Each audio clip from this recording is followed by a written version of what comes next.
That's not how he acts and not the way he was raised. Not until just lately, anyway, a voice inside whispered. Probably just a drifter looking for a quick payday, Jones said. But I felt like I had to bring it up, and so I did. And we don't know what people might say, do we? Talk gets around. Everybody talks, don't they? Talk's cheap. The subject's closed as far as I'm concerned. Let the Lime County Sheriff worry about what goes on in Lime Bisca, that's my motto. But you should know that the Omaha police are keeping an eye on the place where Shannon Cottery's at.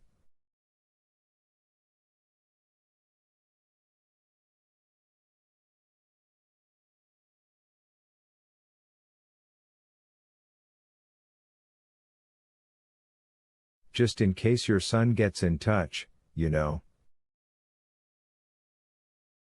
He brushed back his hair, then resettled his hat a final time. Maybe he'll come back on his own, no harm done, and we can write this whole thing off as, I don't know, a bad debt.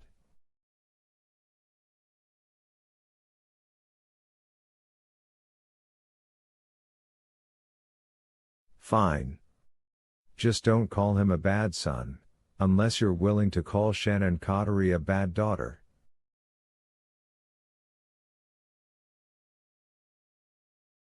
The way his nostrils flared suggested he didn't like that much, but he didn't reply to it. What he said was,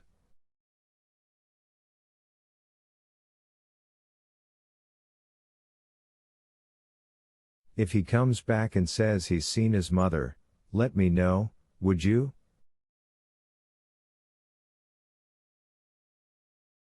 We've got her on the books as a missing person.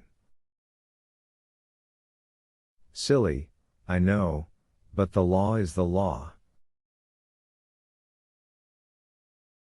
I'll do that, of course.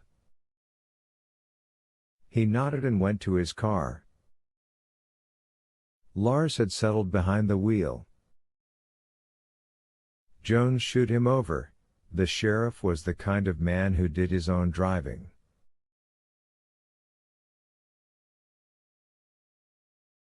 I thought about the young man who'd held up the store, and tried to tell myself that my Henry would never do such a thing, and even if he were driven to it, he wouldn't be sly enough to put on clothes he'd stolen out of somebody's barn or bunkhouse.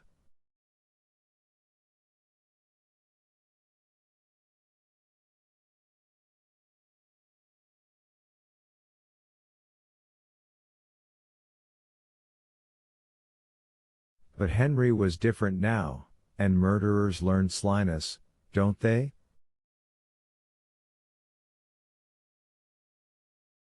It's a survival skill. I thought that maybe. But no. I won't say it that way. It's too weak. This is my confession, my last word on everything, and if I can't tell the truth, the whole truth, and nothing but the truth, what good is it?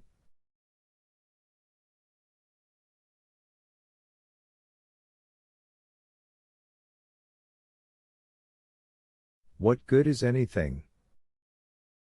It was him. It was Henry. I had seen by Sheriff Jones's eyes that he only brought up that side of the road robbery because I wouldn't kowtow to him the way he thought I should have, but I believed it.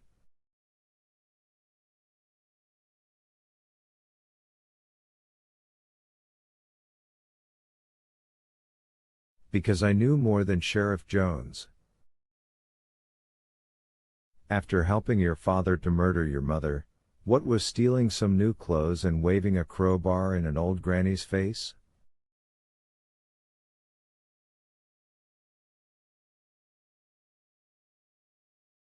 No such much. And if he tried it once, he would try it again, once those $23 were gone.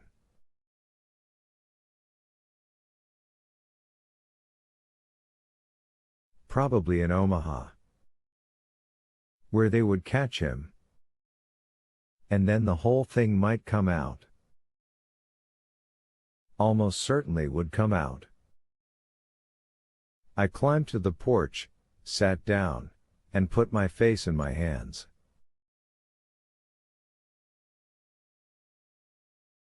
Days went by. I don't know how many, only that they were rainy. When the rain comes in the fall, outside chores have to wait, and I didn't have enough livestock or outbuildings to fill the hours with inside chores.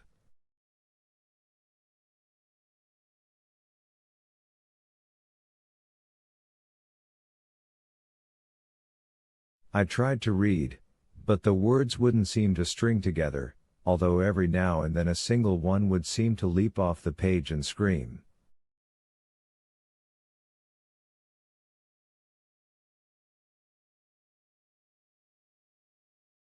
Murder. Guilt. Betrayal. Words like those. Days I sat on the porch with a book in my lap, bundled into my sheepskin coat against the damp and the cold, watching the rainwater drip off the overhang.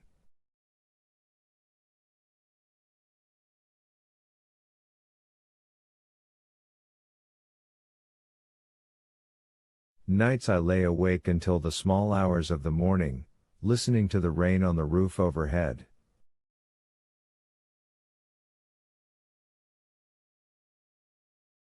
It sounded like timid fingers tapping for entry. I spent too much time thinking about our lead in the well with Elphys. I began to fancy that she was still not alive. I was under stress but not crazy, but somehow aware.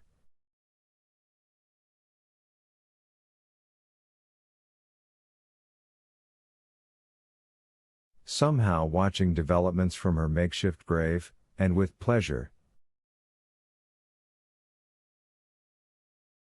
"Do you like how things have turned out, Wilf?" She'd ask if she could, and, in my imagination, did.